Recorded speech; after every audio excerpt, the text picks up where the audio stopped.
بسم الله الرحمن الرحیم. د نورانی قیدی سبق زما درنو قدرمنو دوستانو، د دې نه مخکې موږ تاسو 2 سبقان مکمل کړل. یو سبق هغه د حروفو چې توري در باندې پیژندي، دویم سبق د مرکبو چې توري یو د بل سره ومشلیږي، نو هلته هغه توري ځان بدلي. تاسو عین ته وګورئ، تاسو مثال غټ قاف اوس دلته ورته وګورئ، دلته وګورئ، بیا هغه عین دی دلته د 2 تورو په مابینځ کې وګورئ، غین وګورئ، عین وګورئ، د جیم سره مشتې دي څنګه ځان بدل کړی دی، هلکه ګرده ځینې شي کېدلی ده، دا نه دا خپله کړی.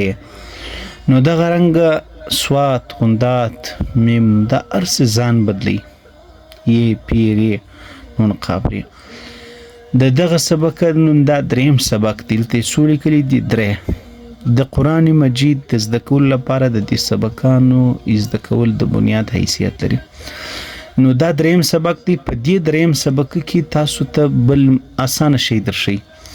د دې سبق مقصد دا دی چې په تاسو په مد پوسی، الف لام میم. مد څه کار کوي؟ مد په رواني کې کار کوي، په توري ویلو کې کار نه کوي.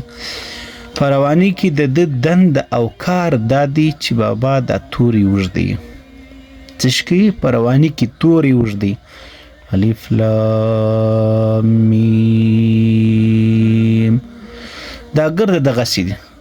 الف لام میم صاد، الف لام را، الف لام میم را، کاف ها یا عین صاد قاها سین میم سین یا سین صاد. دا ګرد سبقان دغه شانتي دي. سر خو په خلاصو زما ورونو.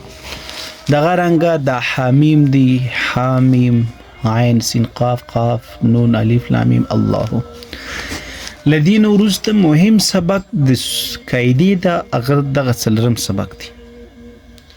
په دې نوي سبق کې نوي شی درشي. دې سبق ته د حرکاتو سبق ویل کېږي. حرکات زوار، زیر او فیش ته وایي. زوار چې دی هغه در توري لوړ راځي، زیر در توري لاندې راځي، پیش هم در توري لوړ راځي. د توري لوړه خوا دا ده او لاندې خوا دا ده. د توري د مخ خوا دا ده، یعنی زور د توري مخ ته راځي، زیر یې شاته راځي او پیش یې مخ ته راځي. د توري شا دا ده. د توري یو مخ دغه دی، یعنی در دغه الف دا مخ کې دی او دغه شاد. دی خبرو زه پوه کړي بیا درته اسانه یې سبق زده کول. اوس هغه دغه حرکات کار څه کار کوي؟ د دې دنده څه ده؟ د توري څه آواز را باسي. او تاسو ګوري قرآن کریم په آوازو ویل کېږي، داسې نه ویل کېږي الف زور ای، الف زیر ای، الف پیش او ای یو، یا همزه زبر ای، همزه زیر ای، همزه پیش او ای. داسې نه ویل کېږي. څنګه ویل کېږي؟ ای او په آوازو به ته وایي، لکه الف لام میم الله. لکه اوس هغه آیت کرسي شریفه الله لا اله الا هو الحي القيوم. نو څنګه ویل په آوازو باندې؟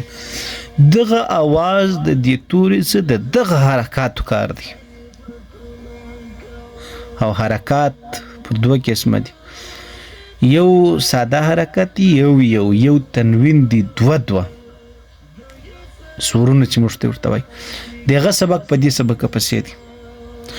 لیکن تاسو دلته صرف دا زده کړئ چې دغه حرکات کار څه کار کوي. او حرکات 3 دانې دي، زور زیر پیش. زور در توري مخکې راځي، زیر لاندې راځي، پیش مخکې راځي. کومې دغه یو سبق په یقیني توګه زده کړئ. دغه الف دا هیم دغه رقم، د عینم دغه رقم، د حیم دغه رقم، د غینم دغه رقم، د خیم دغه رقم، د راځي قافم دغه رقم. د سبق ته شروع کیږي راځي راځي راځي راځي راځي او دلته ختم کیږي.